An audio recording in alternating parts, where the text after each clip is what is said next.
Thank you so much. It's such a pleasure to be among so many bright minds in this room. I'm here today to talk about how we can cultivate a sense of belonging in communities through sustainability initiatives and the way around. How we can drive sustainable development by fostering a sense of belonging in communities around the world. Let's start with a question before we go into the topic. How well actually we are doing with the Sustainable Development Goals in the light of increasing polarization and armed conflicts around the world. In this chart, we see the latest 2023 progress assessment from the United Nations for the SDGs, Sustainable Development Goals. The first column here, it indicates the numbers of each Sustainable Development Goal. And the next column, where we see the colors, it indicates actually how well we are doing in terms of each goal.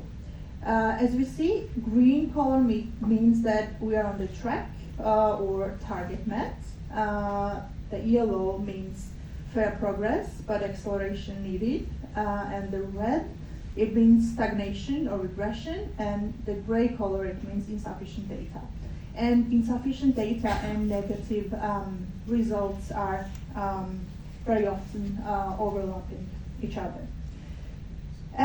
So without going very deep into the specifics of each goal here, I would like to urge you to take a moment and kind of absorb these colors. Yes, and I agree, it does not look very good. If we translate these numbers into these colors into numbers, it means actually that only 15% of the like 169 targets of the 2023 SDGs are on track, revealing substantial challenges in critical areas such as hunger, poverty, and climate action. And let's focus on climate action here. A pressing crisis our societies face today.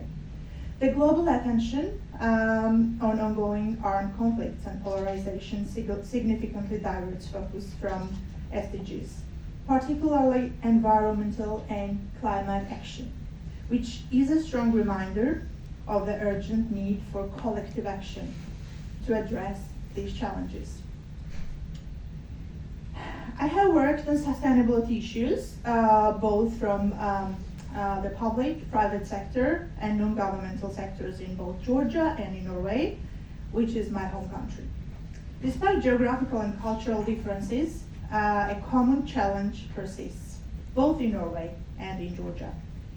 Many ordinary citizens, both in rural and urban areas worldwide, don't comprehend the meaning behind sustainability.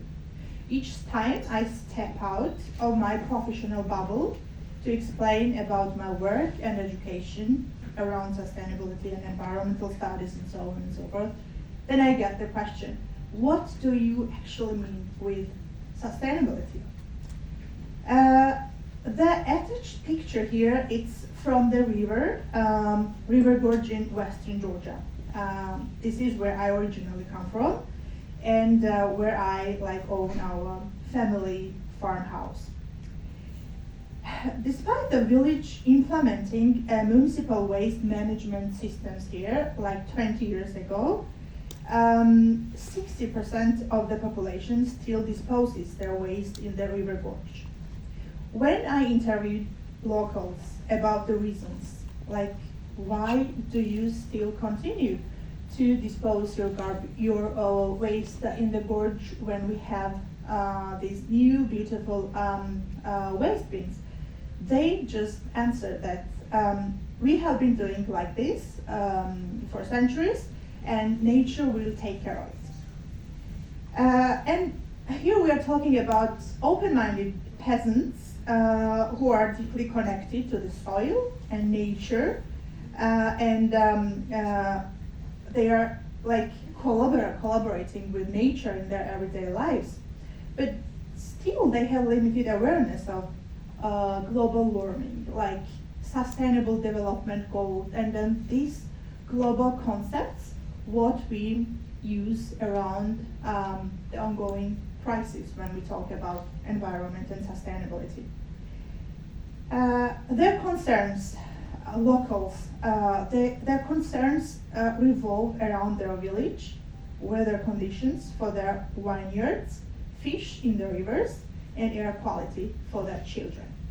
They care about their local environments. Belong, the organization I'm representing today, the Center for Sustainability and Belonging, it emerged as a response to one of those experiences, making global sustainability efforts inclusive and participatory for everyone, regardless of location or educational background. Our primary mission is to make the sustainability concept accessible and understandable for all, emphasizing the local impact. So how do we do it?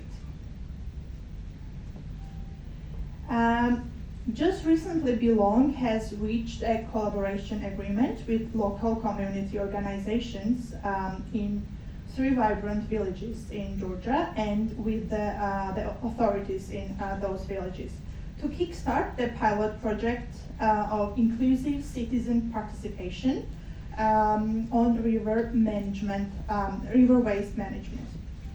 Now, why do we choose inclusive citizen panel as a foundational method for our project? Because it educates people about sustainability issues and making them identify their own community problems and making them co-creators, co-architects of the solutions for their problems. And then we are collecting insights on the problems they have presented under the workshops and panels and bringing them to the decision-making authorities. So research tells us that when citizens are part of this kind of decision-making process, magic can happen. It cultivates sense of ownership and commitment among people. People feel a stronger connection and commitment to sustainable practices.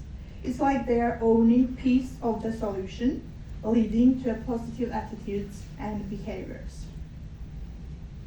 The second is understanding and empowerment. When citizens actively join the conversation, they get a better grasp of the problem. Knowledge is power, and empowered citizens make informed choices that favor sustainable solutions. Trust is built when citizens are in the driver's seat of the decision-making process. Feeling heard and valued boosts trust, sparking a positive shift in how they engage with initiatives. And very important, the last one, a sense of community and belonging. It creates the whole process of this kind of bottom-up approach. It creates a sense of belonging, which influences citizens' behaviors as they align their choices with shared community values. So our goal with these citizen participation panels is to create a collaborative and informed approach to tackle climate and environmental challenges in each unique local context. And we are starting with Georgia in this case, which by chance is my home country. It's about this participatory approach. It's about bringing sustainability home, making it a shared journey for everyone involved instead of keeping sustainability initiatives as a top-down process where authorities are forcing down initiatives on people without taking the local context into account.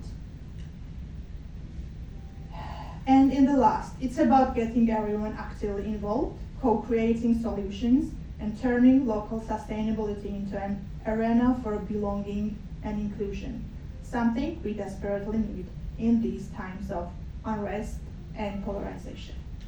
Thank you.